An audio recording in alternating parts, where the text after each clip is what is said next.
going on, everybody, and welcome back to the channel. Now today, hey, we got the first ODI between Australia and Sri Lanka. Now, of course, the three, how many T20s did we play? I think we played like 3 T20s. I can't even remember. We played 3. But now we get 5 ODIs, so the first one done and dusted. We get the victory.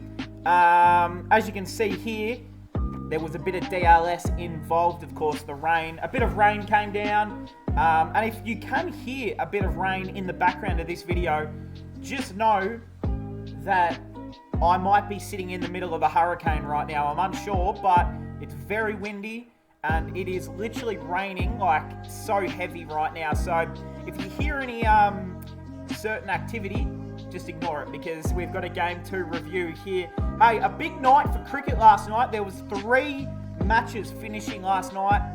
This ODI, the test between the Kiwis and England, and the India-South Africa T20. So lots of cricket. Let's just get through it. Player of the match was the man, Glenn Maxwell, who, look, you know, he bowled pretty average, but 80 or not out of 51 gets us the win.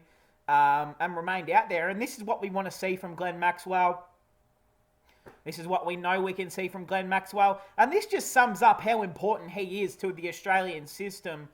But not only that, how important he is to our white ball team. I mean, in 50-over cricket, he hasn't played a lot of 50-over cricket in the last, like, 2-3 years. Because we just haven't played that much ODI cricket as a nation. So it's good to see Maxwell in form, and he's going to, I was about to say he's going to be big at the World Cup this year, but of course it's the T20 World Cup, not the ODI. So hopefully he can be big in that one as well. All right, Sri Lanka, they were into bat first. They made 300. And that was a really, really, really good effort from Sri Lanka. Look, the pitch was, how do I put this nicely? Very flat. It was, look, if I'm going to be honest, I would have made double century out there, but that's just... look, not everyone can do that, but they weren't exactly prime conditions for a fast bowling attack. And bowling first on this sort of pitch was always going to be a drama. You would have definitely wanted to bowl second on this deck. So we actually did pretty well to get this win out of there. Sri Lanka were on track for 350 almost at one point. They were like none for 110. And then they started losing a few wickets. And when Sri Lanka lose a wicket, they start tumbling oh so quickly. So, hey, let's go through the scorecard here. It was just a really, really, really great start from their opening 3. Gunath Thalaka, I think that's how you pronounce his name, 55 off 53, 7 fours. Now, I mean, with Sri Lanka, you're never going to see, well, not never going to see because you see it a lot, but like, you're never going to see someone in their top 3, top 4 batsmen in this Sri Lankan team with a strike rate of at least 130 plus. So, no, they're not a team that, if you do start taking wickets, you're going to start piling them on, is essentially what I'm saying. But Nasanka, 56 off 68, 6 fours, a 6. Kusal Mendez was, their best batsman by a long way. Not out, 86 off 87. 8 fours and a 6. He was pretty good. I mean, look, he went at a run of ball. He just played a safe innings. And this is all Sri Lanka needed, was someone that could stay out there till the very end of the game. Or the very end of the innings. And he did exactly that. That's all they needed, was one guy to just stay out there, hit the singles, hit a couple of boundaries, and put some runs on the board. And that's what he did. Dahanya De Silva going for 7. Arsalanka, 37 or 42. So, look, I mean, he was pretty good. He was going pretty well. Key wickets there. Shanaka going for 6. Karuna Ratnade going for 7. And, hey, the little man himself was outstanding. Wanindu Hasaranga, 37 off 19. 6 fours. He hit 6 fours. Yeah, I mean, he got them over the wave to get that 300 mark. And that, because at one point they were looking at 280. They were losing wickets quite quickly, and then Hasaranga just said, no, we're going to get 300 here, and he did exactly that. So, hey, whenever he does well, we do well here, so that's okay. All right, into our Aussie bowlers. again, guys, it was a pretty average deck for bowling, especially bowling first in these sort of conditions. But Hazelwood, 1 for 54 off 10, really good. Maxwell, none for 60 off 10. Nah, not really. Yeah, Glenn Maxwell bowling 10 overs is not it. Now, I love Glenn. Everyone loves Glenn Maxwell. And I think even Glenn Maxwell knows that he shouldn't be bowling 10 overs. But look, he was our frontline spinner. So, sorry. Agar was actually, that's my bad. But we did need that second spinner to at least bowl 7 to 10 overs. And, you know, it was a pretty spin-friendly deck if you're going to get anything out of it. So, yeah, I guess that's why. Pat Cummins, none for 48 off 8. Yeah, I mean, he's always pretty solid. Jai Richardson, 1 for 64 off 8. Yeah, I mean, this is what we need. We need Jai Richardson playing every single game. I do not want to see Kane Richardson play, like, at all during this ODI series, unless it's, like, the last one of the tour, because, yeah, I would much rather see Jai Richardson bowl than Kane, that's for sure. Agar, he was actually pretty good too, for 49 off 10.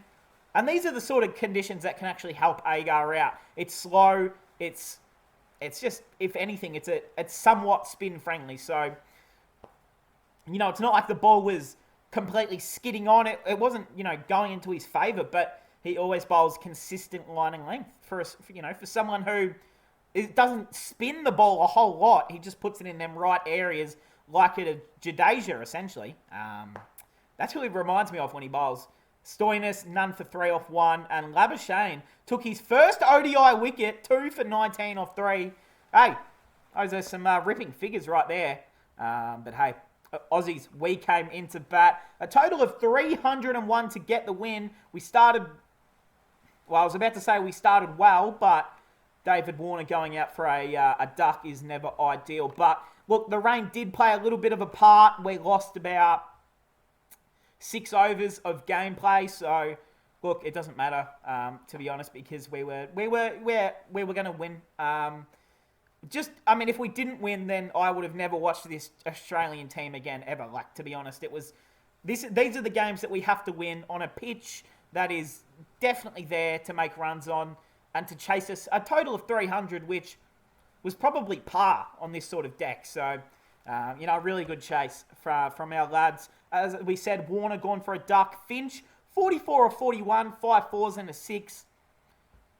He's found a bit of form. Now, I know, again, we're going to bring up the pitch talk again, but the first couple of T20s, he looked solid. He looked pretty solid. And now this ODI, he looked pretty solid. So, I mean, Finchy knows that he just has to hold on for another, like, 6 to 8 months, max. He knows until that T20 World Cup rolls around, he can just sit there at the Open, sit there at the top, hopefully going in with some solid form. And, you know, as long as he contributes in the World Cup, he's so valuable in just as a captain, as a leader, even as a fielder. I know he's a bit older and he's a bit slower nowadays, but the big fella can still move.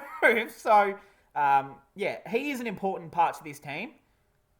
And this is nice. When he's making runs, gee whiz, it makes everyone else's job a lot easier. Steve Smith. Now, again, look, 53 off 60. Yeah, kind of, like, that's good. 53 is always nice, but off 60, it was decent. Like, he hit 5 fours, 88 strike rate, which you can tell what sort of approach he was taking. A very, very calm and slow one. He was letting all of his partners at the other end get a go. Labuschagne, Stoin, Finchy. I think Carey might have been in there at one point with him. Actually, no, it was Stoin. So it only went far as Stoin, but he just wanted to play that anchor role and kind of get some runs off his bat, get some confidence, and, you know, I love Steve Smith. So in 50 over cricket, obviously he is an absolute must-have in the team. In T20 cricket, though, that's another question for another day. Labuschagne, 24 off 31. Stoinis, 44 off 31. 4 fours, 2 sixes. He's going to be a real wild card. I think we're still just, like, I don't know what it is with Stoinis. Sometimes he plays, like, so good, and then sometimes he just plays so average. Like, if we could get a consistent Marcus Stoinis, we would be one of the better white ball teams in the world. Carey, 21 off 22. I don't get the selection here.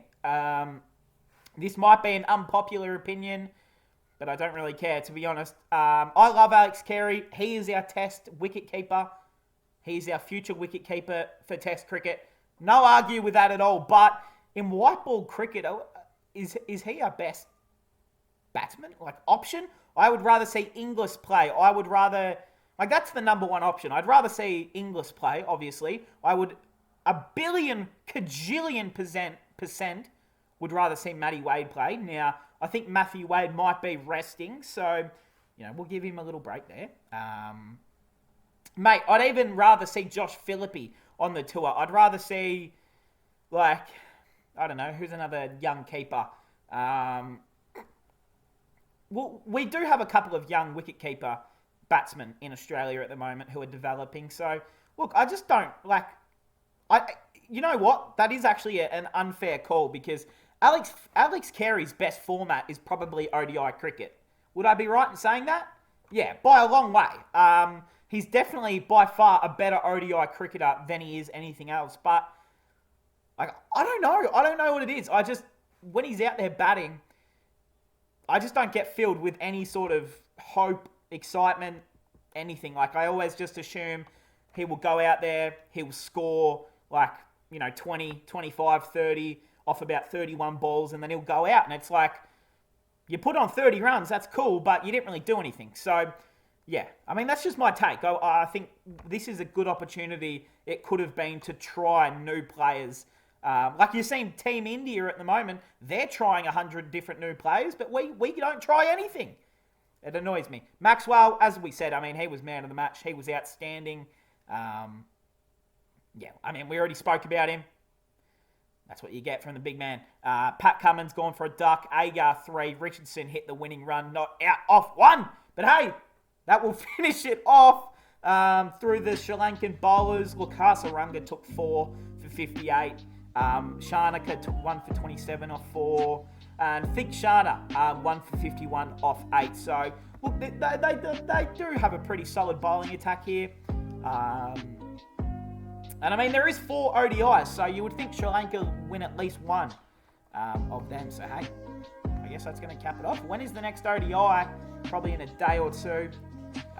Tomorrow at 7 p.m. Awesome. Okay, well, I'll see you all guys then. Let me know your thoughts on the game. A good win here for the Aussies. A good win's... a win? Wait, hold on. English. Any win's a good win. Okay, thank you all. I'm signing off.